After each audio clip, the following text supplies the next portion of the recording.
Hey everyone, I am here to talk to you about fibroids.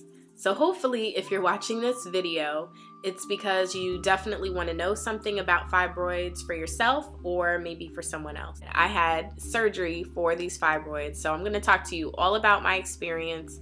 I am going to organize this video by subjects. So if there's certain things that you want to hear about, you can definitely look in the description box below so that you can click on the appropriate topic you have interest in, or you can just write it out and stay with me all the way through, because I am going to be sharing a lot of information and hopefully it will be helpful. Okay, here we go. So by the way, I am going to be reading off of some information that I put together occasionally. So if you see me kind of looking to the side, that's why, because I just want to make sure that I share everything possible with you that I can think of. Is how did I know something was wrong? Well, basically, I have always had, really bad cramps when it came to that time of month. But I noticed the past, I want to say 3 or 4 months prior to my surgery, that it started getting way worse. And then, in fact, I started getting these pains that would come about even prior to my menstrual cycle or even after it. And the thing that I felt, basically, it almost felt like a menstrual cramp, but it was way worse. I mean, it even hurt to sit down. And I remember one time at 2 o'clock in the morning, I woke up out of my sleep in really, really severe pain, and I almost wanted to go to the hospital. And I didn't understand what was going on with me. So basically, I decided to, go ahead and get, my annual exam. I was due for that. And hopefully, I didn't want anything to be wrong, but I knew something was going on because, yeah, it felt like cramps, but at the same time, it was beyond that because I've been dealing with bad cramps my whole life. So this was something clearly different, and I knew it. So went to go get my annual woman's exam, and she said that, she didn't see anything that looked like a concern to her.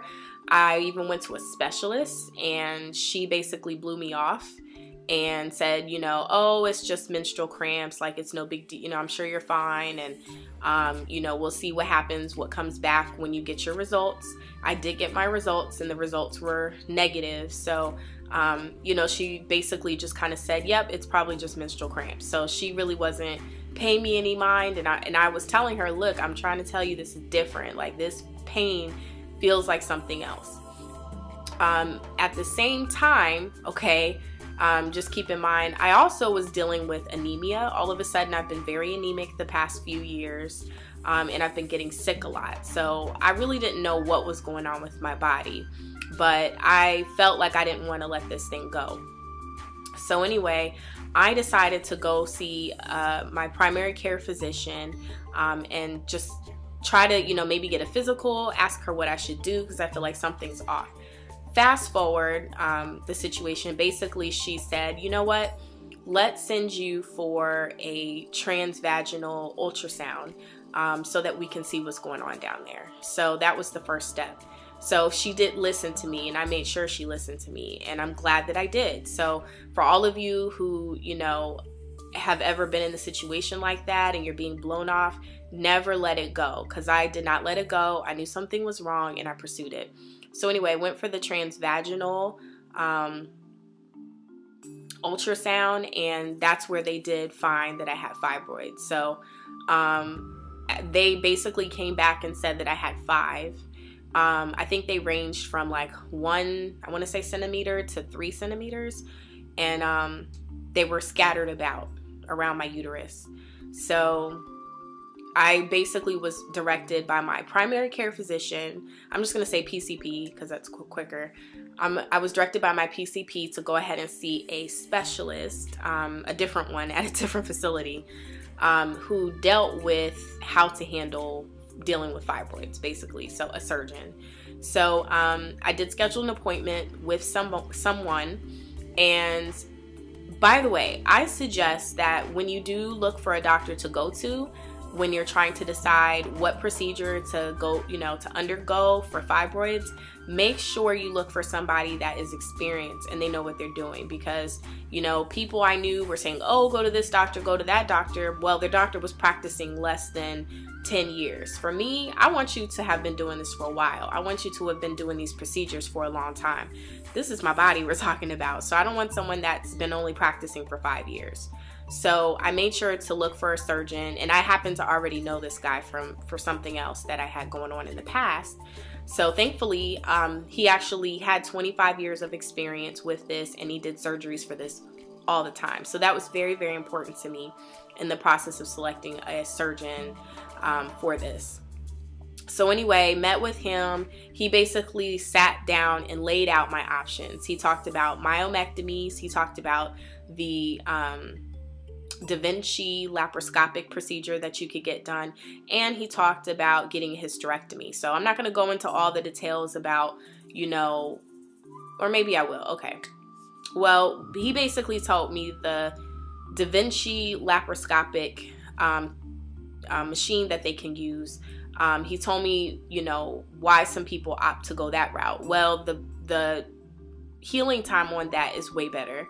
I think it's only 1 to 3 weeks, if I'm not mistaken. I can't remember, but it's basically they make small incisions and you don't have as much pain after the procedure. It's, I believe it's in and out. Correct me if I'm wrong. But, the whole point of it is that your recovery is not nearly as bad as the myomectomy. The challenge with that procedure is because if you have fibroids that are scattered all around your uterus, it's hard for them to be able to get to them if they're only doing it laparoscopic, because they're using tools. They go inside with tools and they're looking through a camera, and that's how they cut them off. Well, if you have fibroids scattered everywhere, they're not going to be able to get to them with a small little incision. He basically said to me that, this procedure is more for people who, have a fibroid maybe in one particular spot that's accessible for them, and they know they can get to it. Then you have your myomectomy, which I did. My fibroids were basically scattered about. So he off the bat, he didn't tell me what to do, but he told me my options, and he said with the myomectomy, I can get my hands in. I can make sure that I'm getting everything. Side note, my mother went through this, and she had the laparoscopic procedure done, and it didn't take. They couldn't get all the fibroids. She wound up having to go back and get a hysterectomy. So you want to keep that in mind. Also, you never know how many fibroids you have when they get in there. So that's the other challenge with doing the Da Vinci method, because sometimes, yes, they diagnose how many you have, but you never really know what's going on until you get inside. And so you're really running a risk going through that procedure, and maybe they get inside and they find out that they didn't get to everything. So, and then you're going to have to make another decision afterwards about what you're going to do about that. So anyway, so I decided to go with the myomectomy. So that was scheduled for maybe a month or 2 months down the road. Now I'm going to go over myomectomy preparation.